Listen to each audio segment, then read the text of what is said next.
Dan Rubenstein, welcome back. Time to eat some of the week 2 leftovers. Hopefully still good in the fridge after 48 hours, but we have much college football to discuss today, sir. How are you? I'm good. Are you good with like a sniff test, or you just go for it with the leftovers? Usually go sniff test. Okay. If I'm still uncertain, I go google.com. Okay. And if I'm still uncertain, then we just chuck it. Fair.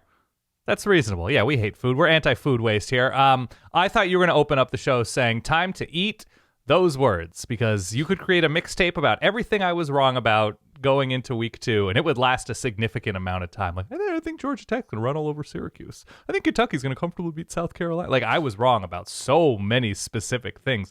I think I even, I tossed you an opportunity. We can go back and listen to the tape. I tossed you an opportunity, like, hey, anything interesting about, NIU, Notre Dame? And you're just like, you threw that away. I think that was an after we previewed everything we thought worthy of previewing. I asked you about that. Is there anything interesting there? NIU, Notre Dame? And you're just like, we'll see. And that was it. Hey, real quick, it'd be great if you could consider subscribing to the YouTube channel down below. It really helps us out. Before we do go any further, though, our folks out at verballers.com just dropped a new Verballer Top 12 poll, and here is what this looks like. Georgia, Texas, Ohio State, 1, 2, 3. Okay. No huge surprises there. Ole Miss, Alabama, Tennessee, a contingent now of 3 SEC teams, 4 through 6.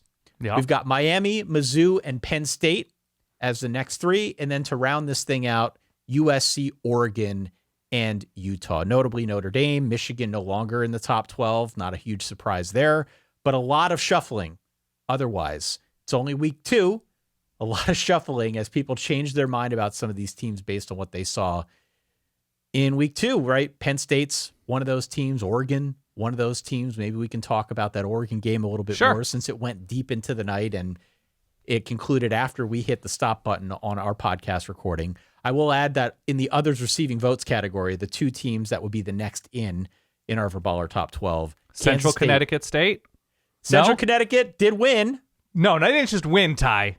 They dominated the Rams of Fordham. Continue. They dominated, just like I told you. Beware of CentCon. I know. The next 2 in would be Kansas State and Oklahoma State, rounding out this discussion talking about the Big 12. So that's where our Verballers are at. Of those teams,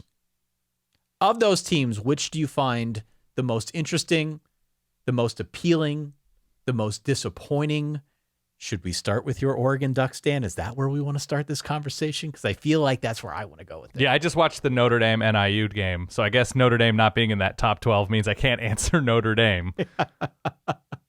Of those teams, the most disappointing, I'm personally the most disappointed with Oregon, but I pay the closest attention to that team. So, no, I think it's hard to answer a question like that with any sort of completion, because Ole Miss. Who's Ole Miss played, right? A number of these teams.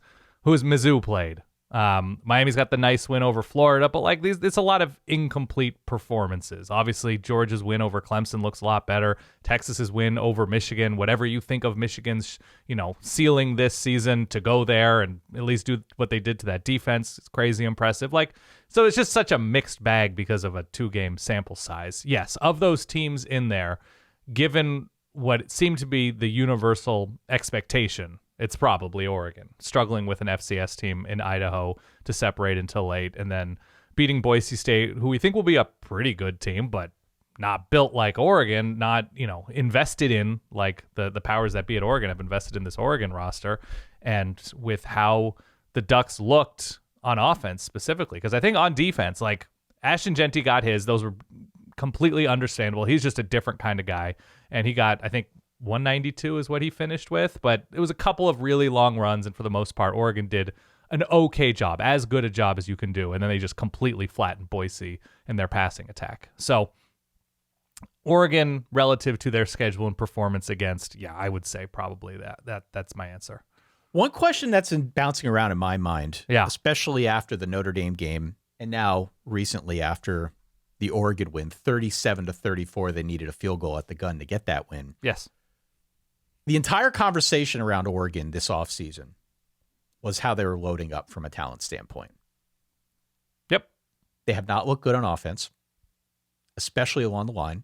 Correct. Ashton Genty, who I agree, is a different kind of cat altogether. He's going to play in the league next year. Might be the first running back off the board. Correct. Destroyed their defensive line. Went for 190, whatever it was. I compare that a little bit to many of the same conversations that went on the Notre Dame side as well, where they go out in the portal, they beef up the roster, maybe not quite to the same extent as Oregon did, but it was another situation where it felt like it was all there in front of them. Now, Notre Dame lost, Oregon didn't. But my question is whether Notre Dame and Oregon at this point are identical cousins. Because we've got very similar narratives there, right? The playoff expectation was real for both of these schools. It still could be real. Oregon hasn't Notre lost. Dame. Yeah. Still could be real for Notre Dame. Who knows how the way this thing goes before all is said and done. We just don't know a lot. But ideal schedules, playoff expectations, talent that is at near the top of all of college football. And yet we find ourselves 2 weeks in for different reasons, mind you, but still feeling a bit underwhelmed. Notre Dame took the loss to NIU. Oregon very nearly lost this past week to Boise. Week 1 against Idaho was underwhelming, to say the least. Is that a fair comparison to draw at this point? Yeah, given performances, given expectations, given the big name transfers in. Yeah, I think there are some parallels. Dan Lanning hasn't lost a game to a team like NIU in the way that Marcus Freeman has both now lost to NIU and Marshall a couple years ago. And so I don't know if the analog between Marcus Freeman and Dan Lanning is apt, but in terms of how they've started out this year, I mean, I think Notre Dame beating Texas A&M and College Station is still a bigger deal than anything Oregon has done results-wise. So yeah, there's overlap there in terms of expectations. I think what Oregon has done in winning, it's been a more disappointing watch. But yeah, you go down to NIU and you lose me a little bit. Here's the good news. I think for Oregon and hopefully for Notre Dame, as we start this in a very selfish way, talking about a team that I root for and a team that you root for. There is a lot of what ails both of these teams that, either given the schedule or given the talent on hand or both, is fixable. There's a lot in terms of how sloppy Oregon looked on offense and some offensive line health stuff. And now Notre Dame is sort of an offensive line youth element to it as well, and inexperience. But I could see a universe in which Notre Dame figures out how to better use Riley Leonard, how to avoid the issues along the offensive line, how to more efficiently get the ball to playmakers and improve over the course of the season. Oregon just sort of shot itself in the foot constantly on offense. And so given that it's the same offensive coordinator, given, a lot of the same skill talent, given that some of those were freak incidents and it's a new quarterback, I don't know. I think both of these teams and every team in college football, if there's enough positive going for them on a side of the ball, they'll just improve. Right now, those two teams are in the spotlight because of how high profile they are, but it's still crazy early in the season. It is still crazy early, and I have many more Notre Dame thoughts that I have been sitting on that we will delay a little bit in this episode. Okay. In the interest of getting to some of the other thoughts that we had, let's take a travel back in time if we could. So you know how it is, right? We do the midnight show on Saturday. We talk about as much as we can from week 2. And then there are these thoughts that just bubble and percolate. And we need to get off our chest here before we can effectively launch into week 3 coverage. Yeah. Give me a few of those thoughts from your standpoint, Dan. Things that you have been thinking over the last couple hours and days that you did not give voice to on our last episode. It's very difficult for me to see where the tiers are cut at the top of the sport. And the sort of second tier in each conference, power conference, non-power conference, whatever. Obviously, it's extremely cloudy right now, given we're only 2 weeks into the season.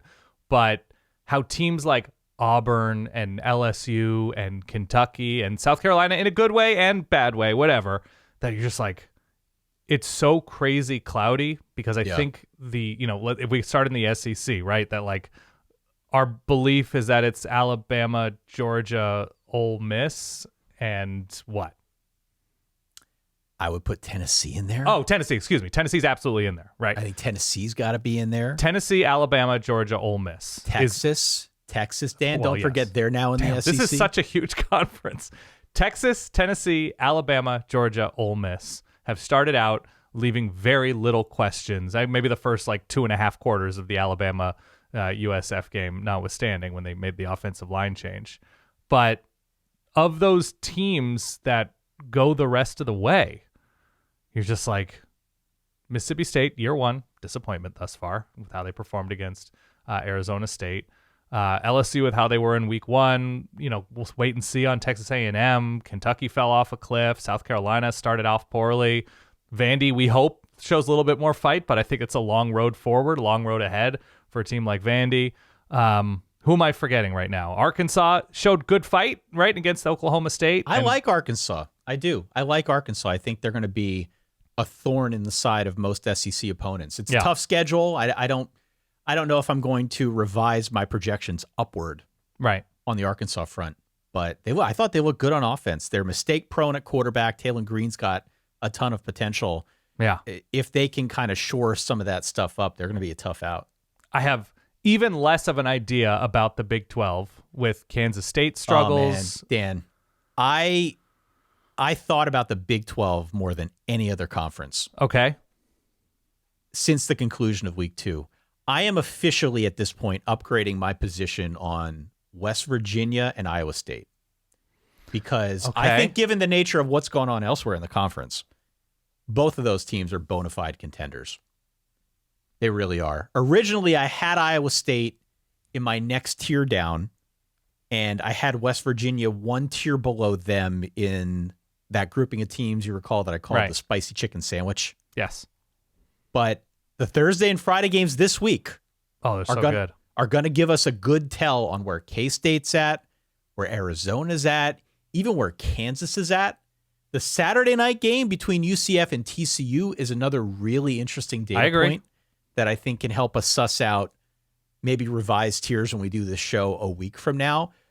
I still think it's the most interesting conference in America. And I also think that there is an element of guys like you and I talking about the Big 12 and preaching at the altar of the parity in the Big 12 and how that makes it interesting. And we've done so at the risk of almost minimizing how good the teams are in the conference. Because college football fans hear parity and they think NFL and they think it's a watered down product and they think we don't want any of that. But truly in the Big 12, because there are new entrants, because there are a lot of unknowns, there is parity. And the teams at the top are the teams that eventually end up at the top, I still think are going to be among the best in the country. They will go wire to wire with some of these other schools that we talk about from the Big Ten and the SEC and maybe the ACC. I don't want to diminish what I think the possibilities are for teams that come out of the Big 12, just because so much of it feels like a big mishmash at this point through 2 weeks of the year. So I'm really high on West Virginia and Iowa State after what I saw. I think I'm eager to see what that looks like the rest of the way for those two schools. I don't know, man. If that is your, I've upgraded these schools in terms of contenders, I don't know if your conference is in a great place. If we're talking about West Virginia and Iowa State, and right after talking about what the top of the SEC looks like, what the top of, I don't even know what the top of the Big Ten is right now. I guess it's dependent on Oregon, but we'll see on USC if depth holds up over the course. I think in 2 weeks they have Michigan on the road. Yep. I don't know. Feels like if you can score 30 against Michigan, you're going to win that game. Maybe if you score 13 against Michigan, you can win that game at Michigan. We'll see how the depth holds up, and with a bye and with Michigan time to prep. The top of the Big Ten right now kind of just seems like Ohio State, but I don't know if they play anybody until they play Oregon, right? Right. And so, man, I don't know. And now Utah dealing with a Cam Rising injury, who they say it's not a big deal. They're not worried. Arizona down at halftime to NAU, kind of needed timely penalties to beat, are they the Lumberjacks? I want to say Northern Arizona is the Lumberjacks. They don't look as well coached. That's 2 games, but Arizona certainly seems like if it's working out for T-Mac and Noah Fafita, they're going to be fun. If they're simply ordinary or have a down week, there are not terribly many other ways for them to win. And that's a problem. It is a problem. And we'll talk about T-Mac in Arizona versus K-State a little bit later on in this episode, because that's a Friday night game that we want to preview. That's a great here. Secondary for T-Mac. I'll say that. Continue. It's a great secondary for T-Mac. They've given up a ton of big plays, and I think that game will be instructive as to how we think of the Big 12 as a whole. But As is, I think, the case, or as has been the case for a while, these are pesky teams. These are pesky teams that if a team like a K-State gets its act together and can figure out what it's doing through the air, get it to the point or at the point, close to the point where they are on the ground, that's an interesting conversation. Yeah. If you put a team like that in the playoff, we'll see. I don't know, but I'm very interested in the Big 12. I don't quite know how to feel about the ACC beyond Miami and Clemson at this point. Okay. Obviously, the Florida State conversation has shifted to a darker place given an 0-2 start and now a game with Memphis on deck this weekend.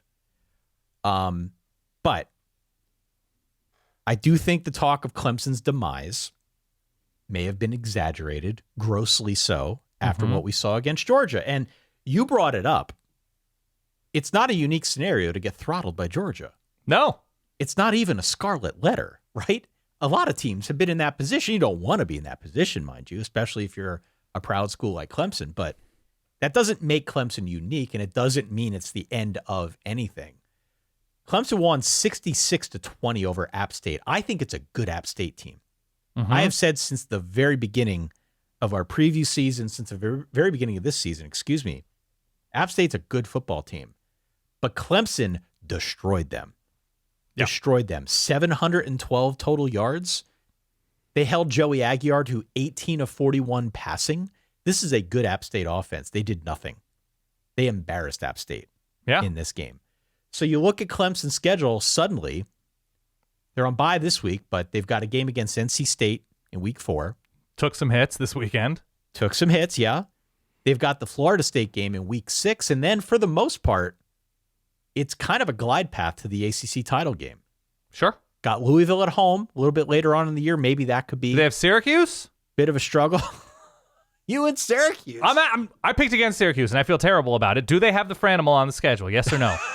The Franimal. I don't know. Is there Franimosity in their future? Let me check. And Clemson's future. I'm saying. There is no Franimal on this schedule either. Okay. There you go. So we'll find out who the ACC's one true orange team is. You got Miami. You got Syracuse. You got Clemson. What I liked about what I saw from Clemson this week is 14 different receivers. Got Brian Westco, got TJ Moore involved. They're 2 freshman wideouts. Yes. And those are the guys I was talking up. Now, I talked TJ Moore up a little bit more, but Brian Westco was another one who was certainly a name to watch coming into this season. If they can get those guys more involved, if this is the version of Cade Klubnik we see going forward, even if it's not nearly as good as what we saw against App State, that's a breakthrough for Clemson. That would be a big deal for this Clemson Tigers team. And I think for sure, given the state of the ACC otherwise, would put them right in the thick of it to get certainly back to the ACC title game, if not the playoff. By the way, it was App State, who I think we're on the same page. Quality team, not a quality secondary, as far as I could tell.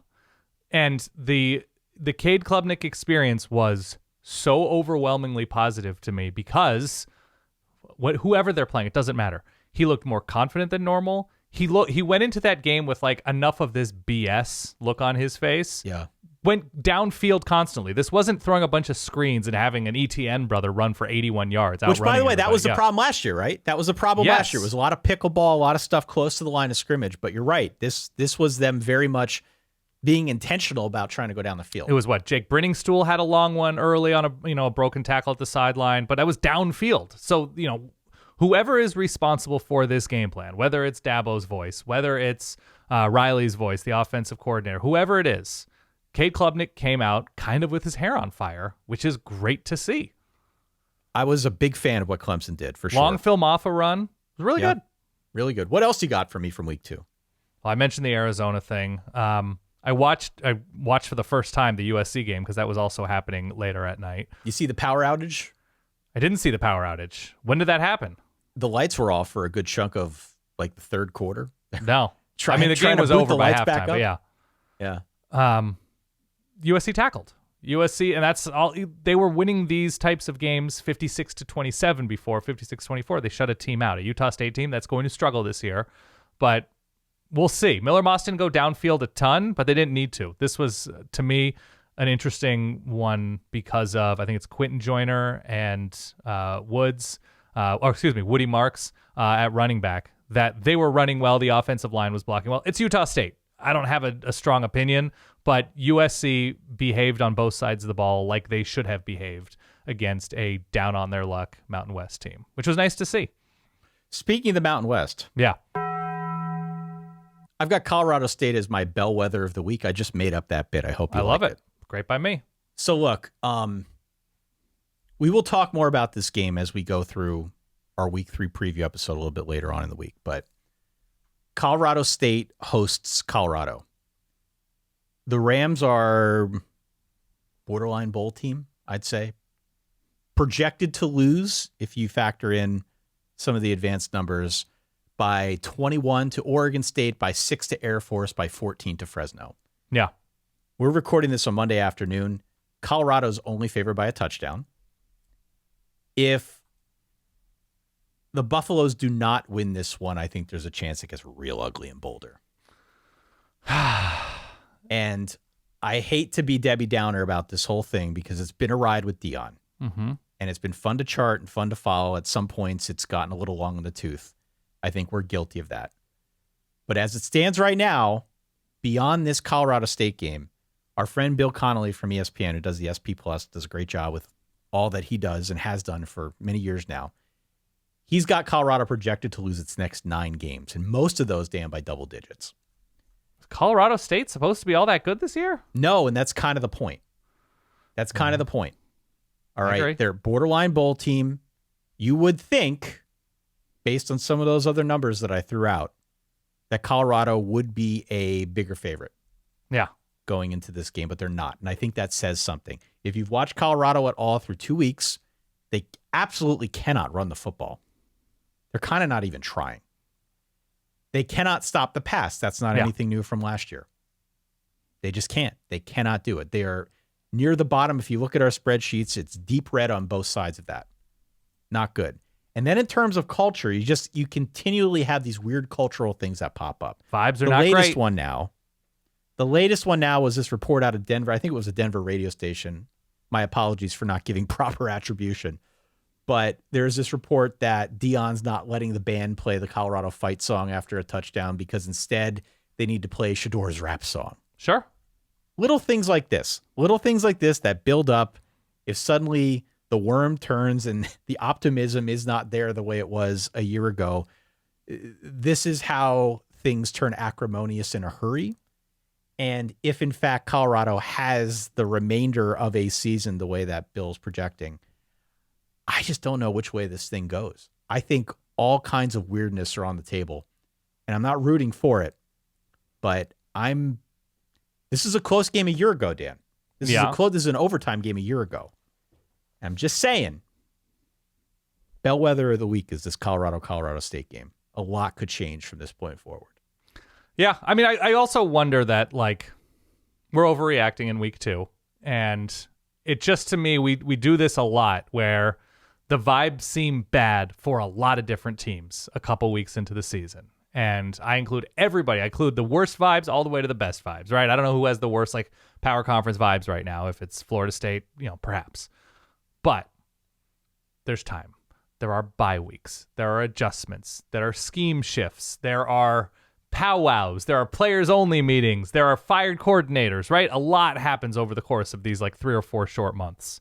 And so you're right to say that, Colorado State isn't some huge threat to a lot of teams, and that might be a what do you got, bellwether for the Buffaloes. But thank you. But there's time. There's absolutely time. And we've seen, teams that start out poorly improve over the course of the back half of the schedule, or when, they have an opportunity to build some confidence. And we've also seen teams just absolutely spiral when things go wrong. And that's what I'm afraid of. That's what I'm afraid of, because if you watch that Nebraska game, it felt like they quit in the second quarter. Defense played well in the second half. Well enough. Got stops. Well enough.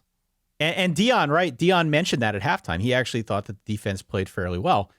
I don't know if I necessarily share that opinion, but Nebraska didn't score in the second half. No. So maybe there is some merit to that. It just feels to me like much of what you're describing, if there's going to be any kind of turnaround story, that needs to come from within. It's not a scheme thing. Might not even be a talent thing at this point. Right. it's a leadership thing and it's a culture thing, and I'm not sure either of those are in place at Colorado right now. Do you think this isn't just specific to Colorado. This can be specific to any disappointing team, right? There are a lot of teams out there who have looked to the portal for a quarterback, who have looked to the portal to plug in obvious glaring weaknesses on a roster, on a two deep, whatever, that the best teams are still going to struggle at the onset, or good teams are going to struggle at the onset as they get everybody in, as they deal with figuring out, who is this, who's not this, because they haven't had them in camp for 3 years, right? They don't have a sense for them. And so whether it's Florida State hitting on a bunch of transfers, but perhaps not hitting on some transfers, or Oregon or Notre Dame or whoever, right? That we have teams where coaches just aren't familiar with their rosters like they used to be. So they're making decisions with not as much data, with not as much time seeing cleats on grass.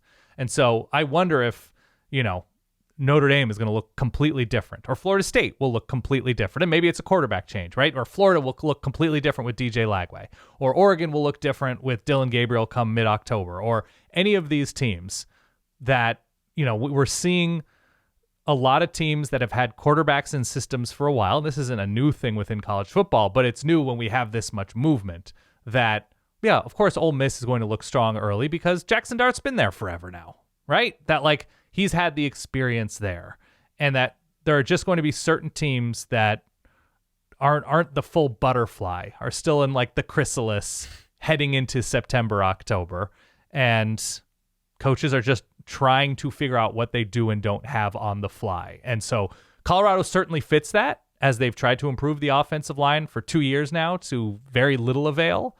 And that's a very difficult position group to fix via the portal, as we've seen over the years. But I don't know. I just think that we're seeing some early results that might not be indicative of where teams are later on. That's, I think, exacerbated by the chaotic nature of rosters. I don't know. I want to go around college football real quick. I'm going to throw out a handful of teams, and I want you to give me a vibe check. Please. I want you to give me a vibe check. We're also going to preview some of these later week games, these weekday games on Thursday and Friday. We'll do that shortly.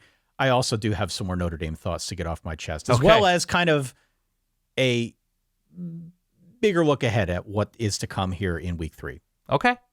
Well, let me start here with some of these teams that we have not discussed, I think, nearly as much as we would have liked. Please. Let's start in the Big 12. Let's talk about TCU. Oh, I thought you were going to say Texas Tech because vibes are down. Vibes are down at Texas Tech. Yeah, okay. Not to put you on the spot, but TCU beat Stanford by 7 in week 1, throttled the school known as Long Island 45-0 in week 2. This week, a really big game coming up. They're at home. Night game on Fox against UCF. How are vibes at TCU? TBD. I mean, the Stanford win is nice. It's on the road. The defense stepped up at times, especially against the pass, and Stanford threw it well last week. I still think TBD. We need to see it against an opponent with, I think, a more complete heartbeat than Stanford, all due respect to the Cardinal. But TBD. Not bad, right? And that's fine. That's a win. How are the vibes at UCLA? Down. Do we know? Do we know any vibes? Because this week, by the way. Yeah. Indiana? Game against Indiana. America's team? On NBC primetime, I believe. Yes, sir. Is that in Bloomington or in Pasadena? I believe this game's in Pasadena. Okay. UCLA vibes are probably pretty low right now because of the game against Hawaii, coupled with high vibes across town at USC. 13 points against Hawaii in the islands? Was it 13-16? Won 16-13 on the islands in their first game. Yeah. Got a bye week. We'll see. I think I agree with you on that one. Indiana vibes got to be strong. Definitely, but it's FIU and Western Illinois? Still 77 points against Western Illinois, Dan. I agree. You'll take those 77 points. Of course. Elsewhere in the Big Ten, Rutgers vibes are really strong right now. Definitely. They look terrific. Minnesota vibes are probably way better than they were a week ago after that UNC game, especially because they actually generated some downfield passing last week. Minnesota, built for the FCS. Stop it. Well, stop it. I mean, they turn to the FCS for help so they can beat FCS teams. Continue. What about Wisconsin? Oh, I think vibes are sluggish and down right now. How do you think vibes are right now if you are an Auburn fan? Auburn's interesting because I think the off-field vibes via recruiting are pretty high, that there's hope for whatever like Hugh Freeze at Auburn 2.0 is. But I think Auburn people figured they'd be further into 2.0 to start out the year, and losing to Cal in that very specific way, given the turnovers, given it was at home, given Cal's own recent struggles with, losing coordinators and players, and I think vibes are down right now at Auburn, but a little bit higher via recruiting. I really want to hear from Oklahoma fans to get a vibe check. Oh, okay. On that program, because 48-point win, first game of the year against Temple, a thin win that required defense against Houston. It's not a good Houston team. This week, Tulane comes into town. That's followed by Tennessee, by a road game at Auburn, then Texas, then South Carolina, then Ole Miss. There's still Mizzou and Alabama and LSU still on the schedule. We always knew the schedule was going to be murder. Yeah. It was really a question of, all right, how does this offense look now with Jackson Arnold running the show? How does the defense look? So far, the defense has, I think, acquitted itself pretty well, but it is only going to get harder from this point forward. The two teams that they played and won against are among the worst that are on this entire schedule. Tulane will be a test this week. Tennessee will be a test the week after that. Yeah, I would say so. You have to go until the first week, truly the first week of November, before you get to another gimme in the Maine Black Bears. So I would like to hear from Oklahoma people. You can text us at 855-VERBAL-3. Maybe we'll have our fembot Nancy read some of those when we preview this game on the Thursday episode. I'd love to get your text messages and thoughts on that. But I have to imagine that vibes are okay. At the moment, you'd always rather be 2-0 than 0-2 than 1-1. But looking at the state of this offense, given what they've got coming up, I would say very, very, very leery about what's to come. I'll speak for myself here, rooting for a team that has recently been incredible on offense and now watching a team really struggling with little things on offense, given turnovers, inconsistencies, play calling, whatever. Oklahoma fans are used to, if nothing else, a number of crazy, productive, explosive offenses in the last decade or so. And then faced with what they've had, what they had last week specifically, but, last year, last couple years at times, where you're just like, I think there's a little bit of discomfort, a little bit of shifting in seats among Oklahoma fans, that it looks like a TV show that has been recast and redirected, whatever, a little bit too often, or brought in a new director, a new writing staff. It's just like, this isn't, I don't know, there's something off with this show. How about at Alabama? I think we're still in a grace period for Kalen DeBoer. And I don't know if you saw some of those crowd shots, like the gifs of people swearing, including, I think it was Nick Sheridan, excuse me if I'm not correct, in the booth. Yeah. But channeling a little bit of Tommy Reese in there. Do your effing job. Yeah. That vibes in the second, third quarter-ish were real down. But I guess once they made the right tackle change or whatever, when vibes got better, there are certain elements of the Alabama situation. Like Ryan Williams stepping in as a freshman, right? Looks ridiculous. Through the roof, right? Yeah. It's a really great year for freshmen receiving vibes. Between Clemson and Ohio State and Alabama, whoever else, Texas perhaps, as the season progresses and more guys get worked in.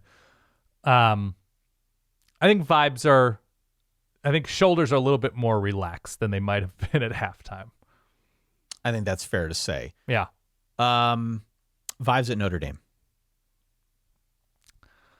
I'll answer this question. Torches, pitchforks, all that kind of stuff, right?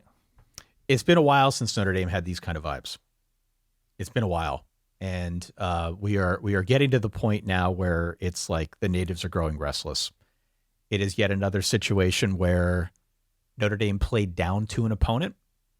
And I cannot tell you how immensely frustrating that is, especially given all the talent that they've brought in over the last couple of years now under Marcus Freeman. Yeah. This was supposed to be the year. You go out, you get Mike Denbrock, you're paying him all this money. You go out, you get Riley Leonard, try to beef up the defensive line. RJ Oben, big name, comes in from Duke. Mm-hmm. There have been others. I mean, there's been this lingering question about the line, but it's not a question you expect to blow up in your face against a team like Northern Illinois. And so I find that the conversation online is going 1,000 different directions. If there was optimism or cautious optimism before, now there's any garden variety of skeptical Notre Dame opinions out there, and I understand all of them.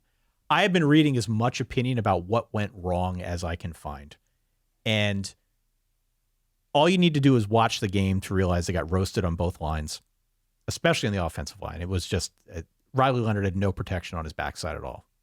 Every play, somebody was rushing, someone was getting in there. But the best thing that I read was from Brian Driscoll over at Irish Breakdown. Does a good job writing about Notre Dame, always has. Mm-hmm. And he talked a lot about how it felt like this Notre Dame coaching staff is putting Riley Leonard in a box that he doesn't belong in, right? They're trying to turn him, or at least it looked like they tried to turn him into more of a game manager than the improviser that he is. That's really where he excels. And his opinion was, and I don't disagree with this, that they kind of took that element away from his game in hopes of turning him into something else, and that it didn't work. Saw a little bit of that in the A&M game. For sure, it was on display against Northern Illinois. There's so much blame to go around, Dan. We could talk about this till we're blue in the face. I won't talk about it till we're blue in the face here. But we have reached the point now where it's kind of like a circular firing squad. And whether you're blaming Riley Leonard or blaming the offensive coaching staff or blaming Marcus Freeman, there are no shortage of options for you if you're a Notre Dame fan or even somebody watching from afar. What I would say is this. We do not know how this 12-team era is going to play out. I am not going to sit here and make the case for Notre Dame as a playoff team. They just lost to NIU. Yeah. I said on the recap show, you lose to NIU, that's a disqualifier in my book. Yeah. Okay? But it's a long season. There will be losses in front of Notre Dame. Some of these teams that are on Notre Dame's schedule will be bowl teams, will be ranked by the time they play Notre Dame. Louisville's probably a really good example of that. Yeah. And they only dropped to 18th. It's only week 2. We're going to have a very interesting conversation later in the year. If Notre Dame, provided Notre Dame continues to, perform at or near the level that we thought. Yeah. We will have a conversation later in this year about whether Notre Dame belongs in that 12-team field. And again, it's not me arguing for it. It's just me being honest. It is going to happen. I hope people are ready for it. Who's going to be coaching? Is Marcus Freeman all year? I think so. Yeah, no, I'm just being facetious. So. I'd be stupid, surprised if it weren't. You're getting a Marcus Freeman Notre Dame team. And so, yeah, they'll probably perform decently well in some bigger games. I don't know. I think what plagues Notre Dame is that, we're now talking about a new offensive coordinator, making a ton of money, hand selecting the quarterback of the future from a school at which Riley Leonard was already pretty successful when healthy. Marcus Freeman recruits. It's his vision for the offense, along with now offensive coordinators, plural, and he can't get teams up for little games. I know. Plural now. Go back to Marshall, Cal, Stanford. This year, obviously, with NIU, you're just like, I don't know.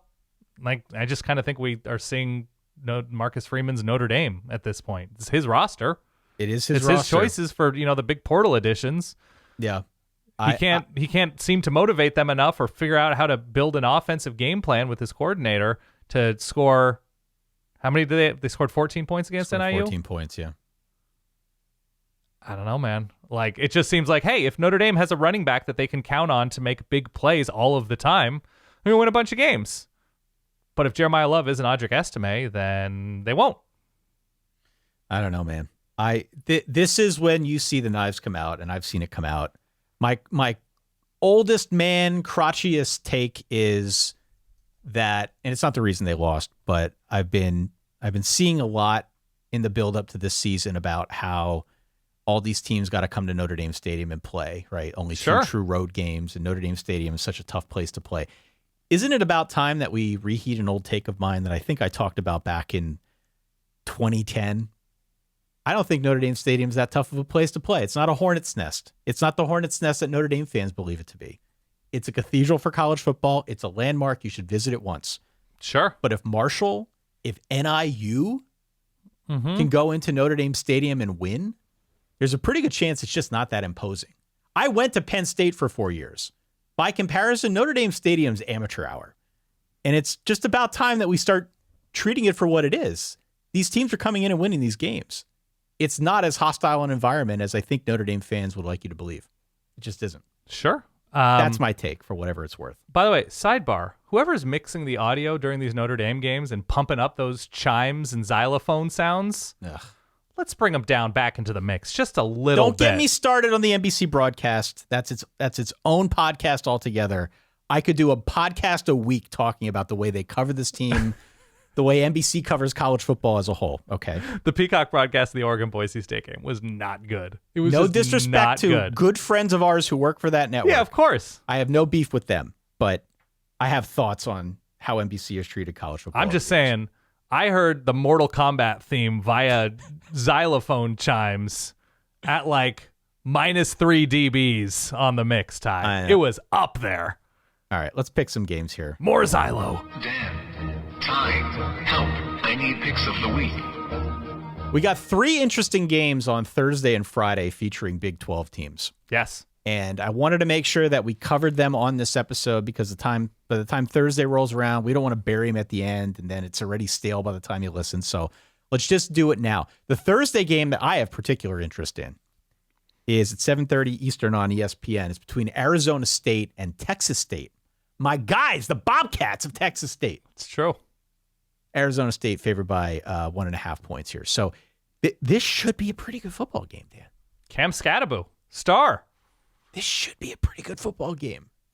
We had Cam Scattaboo, who was 263, something like that, a week ago on the ground for Arizona State. And then we have Texas State, who made quick work of UTSA. Now they're hosting ASU, and I think it's a decent matchup for them. There's a really big contrast in this game, though, that I want people to know about. Okay. And that is the tempo of Texas State versus the tempo of Arizona State. Texas State plays really quick. Arizona State plays really slow. Deliberately, yeah. They know they're not deliberately slow. And so in theory, if you're ASU, if you can have that same level of success on the ground as it did a week ago, keep Texas State off the field. It's a good offense for Texas State. Good offense, you keep them off the field, you put yourself in a position to win. I would not bet this one if my life depended on it because I am biased here. I love Texas State. I think Texas State is due for a big season. I still think if I were picking straight up, I would go ASU because of that tempo shift. Okay. I think that favors them in this game, despite the fact that it's on the road, despite the fact they got plenty of their own questions. But that would probably be my pick. If gun to my head, I had to go in one direction, I would probably go Arizona State minus the 1.5. I think so too. I think Sam Leavitt's been pretty good. We'll see long term once the schedule gets harder. I don't know if I'm terrified of the Texas State defense quite yet, especially if they're going to play quickly and ASU is going to be able to get off the field. So I'm going ASU, but not crazy confidently. On Friday night, another interesting game featuring a Big 12 team. And this is UNLV at Kansas. Kansas favored by a touchdown. Yeah. So Kansas lost on the road last week to Illinois. It was a bad game for Jalen Daniels. He had 3 picks. On the whole, Kansas had 4 turnovers if you add in the fumble. This Kansas season is going to be very interesting moving forward because right now they're favored to win every game with the exception of West Virginia and K-State, but I counted 5 games that are projected as 1-score affairs. So my sense here is that Kansas is going to win this one by like 10 points. They'll get back on track. They go on the road next week against West Virginia, which, I'm high on West Virginia. I think that looks like a loss personally, right. But we can talk about that one in due course. But this is important for Kansas. This is an important Kansas game right now that they need to dominate in and get back on the right track because last week was not good. And UNLV is not a bad team. They're off to a 2-0 start as well. Yeah, took it to Utah Tech this Utah past Tech, week? baby. We're Sluka maniacs out here. Yeah. I mean, far be it for me to pick against Luka Doncic, but I think I'm going to go. I think I'm going to go Kansas. I think Kansas might be a team that things aren't as bad as they appear to be. Things aren't as good as they appear to be. And I still think they're going to have enough firepower on offense at home. Short week for UNLV. I mean, short week for both these teams, obviously. But I'd rather be the team at home in a short week that still has a lot left in the tank. So I don't think things are going to be as bad for Kansas as they were last week for Jalen Daniels through the air. So I still I'm banking on some upside there. And then the big one, actually, 8 p.m. on Fox. This is one of very few ranked games this week. Mm-hmm. Number 20, Arizona, on the road at number 14, K-State. K-State favored by 7.5. How do we feel about this game, Dan? I don't feel great about either one of these teams. Neither do I. With what Kansas State needed, with what Kansas State lacks in the back end on defense, with where Arizona hypothetically can be, should be quite strong, which is testing teams downfield. But man, this is not Jed Fish, Arizona, as we saw last week. No. But again, I'm willing to extend grace for everybody, for both Kansas State and their growth potential, for Arizona and their growth potential.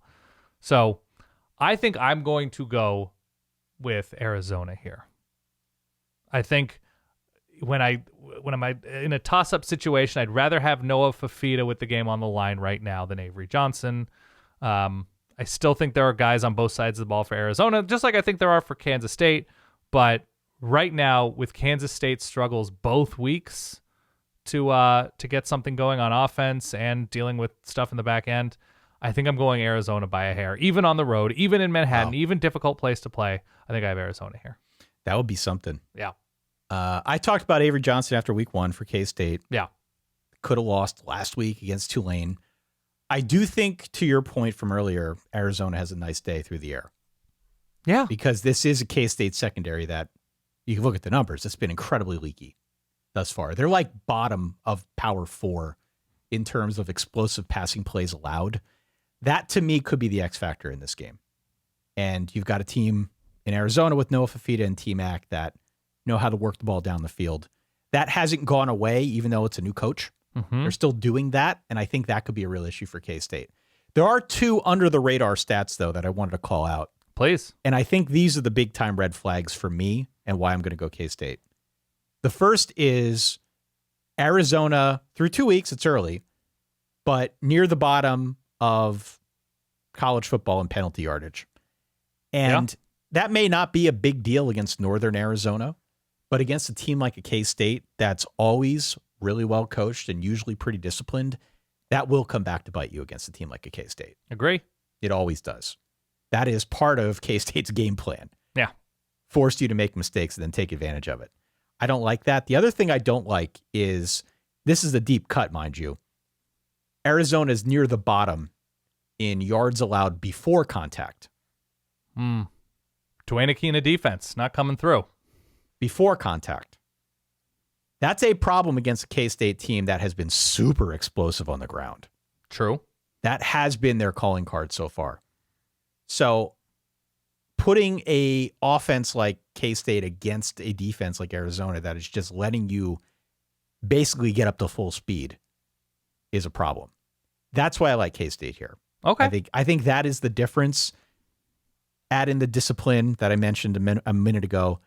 I got this as something like 38-24 favor of K-State. I think this is a really good opportunity for Chris Kleiman to exert some level of dominance here and win this one going away. So I've got him by 14. Okay. I would love to see it just from a learn more about a specific team. If K-State can score like that against Arizona, that answers a couple of questions. If Avery Johnson can take a step forward along, if DJ Giddens is going off, then we should have a nice performance from Avery Johnson, play action threat. Yeah, I don't know. I think I'm willing to write off a little bit of last week to a letdown look ahead situation. Not that, who did Arizona play week 1? New Mexico, I want to say. Right. All the T-Mac hype and, Arizona sort of waltzing into the next week, knowing it's Northern Arizona, not necessarily K-State, and maybe they're looking ahead a little bit. I think it could be an early season version of that, but I don't love those stats that, Dwayne Akina, who hasn't coordinated a defense, I know he was an offensive coordinator a long time ago for Arizona, but I don't think he was in high demand to call somebody else's defense this year. So that worries me a little bit about Arizona and taking a step back on defense and in running the ball and in just a general offensive vision under Brent Brennan. Like, I think they downgraded a little bit at coach. So, hopefully I'm wrong and they take a big step up this week, but that's what it looked like last week, that they wouldn't have played with their food under Jed Fish these last couple of years like they did against NAU. Yards before contact tells you a lot. Yes. A lot. It means your defensive line's getting blown off the ball as a starting point. Or the guys are running the wrong way, right? Running the wrong way, that there could be a lack of coordination. There's so many different ways that you could attribute that stat. And those aren't against good teams. But they're not against good teams, and that's the problem I have with it. Yeah. Listen, I know I'm putting myself out there, right? The early results have not been great for Arizona. So as we look ahead now, yeah, in week 3, here's what it looks like for us. Here's what it looks like for you. Okay. So we're obviously going to do our preview episode on Thursday morning, which everybody can get out there on their public podcast feed. You can watch it on Thursday at noon if you're ever so inclined. We will, of course, continue doing the live week 3 recap Saturday nights Eastern time at midnight. And then Friday a.m. at 9 a.m. Eastern time, we've got Big Ten Breakfast. Third installment of Big Ten Breakfast. It gets a little bit better each week as we add in a few of our own little knickknacks. I love it. Yeah. I thought last week was a fun one. This week's going to be even more fun. Did you watch it back? I know you were flying. Watch it back. Okay. I watched it back. It was great. You did a great job. Thank you. We cut this ourselves. I don't know if people know that. Yeah. This is all you. DIY. So you did a great job with that. It's out on our YouTube channel, or just go to big10breakfast.com if you're interested in checking that out. Actually, I watched it back after the fact, after the games, and I thought our analysis was actually quite good. Oh, my God, Ty. Look at us. We did okay. Who could have imagined? And then, what does this week mean for you? Well, kind of got a mini rivalry week, don't we? That's true. Out west especially, yeah. We've got the Civil War, the Platypus Cup, whatever you want to call it, between Oregon and Oregon State. That one's in the afternoon. In Corvallis, yeah. In Corvallis on Saturday. We've also got the Apple Cup early this year, 3:30 p.m. Eastern time on Peacock. Washington only favored by 4.5. We've also got the Colorado State game that I called out earlier. We've got the Backyard Brawl, 3:30 ESPN2 between West Virginia and Pitt. Mm-hmm. I've got a hot take on that game that I'm going to save for Thursday. And then we've got a handful of other games that I think are interesting in their own right. Mentioned Indiana, UCLA, Alabama, Wisconsin, LSU, South Carolina, Boston College, Mizzou, Memphis, Florida State, Texas A&M against a DJ Lagway-led Florida Gators team. They're sharing time, according to Billy Napier today. We'll see. Yeah, we'll see. UCF against TCU, Maryland versus Virginia. There are a bunch of games, even if they aren't top caliber battles between two ranked opponents. I think there are plenty of reasons for intrigue here. So we'll cover all of that and much, much more on the Thursday episode that's upcoming. But I will say there is a window of opportunity coming up this week. I will discuss when you can go out and perhaps have a date. Okay. If you're looking to get away from the TV and build up some capital so that you can reinvest later in the college football season. Bear in mind that weeks 4 and 5 look significantly more interesting just from a ranked opponent standpoint. It looks really interesting in the Big 12 the next 3 weeks. I agree. So just keep all that in mind. Start planning ahead. That's what we're here for, to help you do that. But that's what the week ahead looks like here in week 3. All right. I think that's all we got, Dan Rubenstein. You don't want my deep dive on Oregon, Boise State? Even more information? I don't have much. Do you have anything more? How much have you thought about this? How much have you read on the message boards about this? What are they saying on the message boards about this? I think Oregon fans, just whether it's social media or boards or whatever, that a lot of this is self-inflicted, that, the 2 fumbles and Dillon Gabriel, I think, is still sort of struggling to pick up some of how he should address pressure. I think a couple of those sacks were on him. It wasn't offensive line issues. And so it's new for Oregon. I think you have to give Boise State a good amount of credit for building the whole thing out of Ashton Genty and smart enough to know that Dillon Gabriel was struggling to pick up pressure and sort of adjust things. I don't know. I think Oregon's going to be better, but they're playing uncharacteristically undisciplined on offense. And so as the offensive line gets healthier, they'll be better. As Dillon Gabriel becomes more comfortable, they'll be better. Can he change the fact that he looks like he's 5'5.5"? He cannot. And so when he has time, when he is protected, he throws as beautiful a ball in the sport. but that's not what this sport is. So we'll see. We'll see. I'm still a believer that Oregon can win double-digit games, but my prediction of them winning the national championship feels a little bit not great in this moment. Ohio State feels better at this point, yeah. Yeah, games in Eugene. There's a lot of time until that game. Ohio State has not played anybody. We'll see what happens if they're pushed around a little bit, when they're pushed, whatever. Still, it's Will Howard. It's not C.J. Stroud. So, I don't know. Oregon will improve, but the Boise State game, like, you ditch those fumbles, and it's, a 41-20 game or something like that. But, that's football, and Oregon has not played to their standard. If I had wheels, it'd be a bicycle. Exactly right. Write in solidverbal@gmail.com or send us a text if you've got takes that you need to get off your chest at 855-VERBAL-3. We will open up that reverb line for voice messages this weekend. I will be cutting the reverbs this weekend because our trusted reverb engineer, Shay, is going to be out of town. So you're going to get the tie spin. Is he at some jam band spectacular? Is that what's going on? I think he's going out of the country, actually. For a jam band?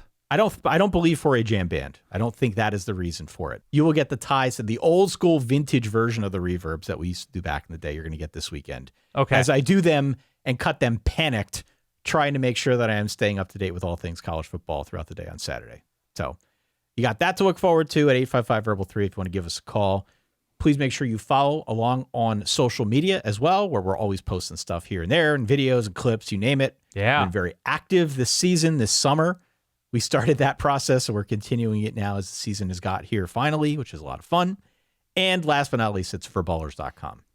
Forballers.com is where you can go get the bonus episodes, get the ad-free episodes, join our Pick'em game, and much, much more. Hit follow, hit subscribe. If you're new here, we'd love to have you the rest of the way. Agree. So I got Dan. Same. With that guy over there, my good friend, Dan Rubenstein, for myself, Ty Hildenbrand. Thank you for downloading, for listening, for playing along at home. We will talk to you all on Thursday. Stay solid. Peace.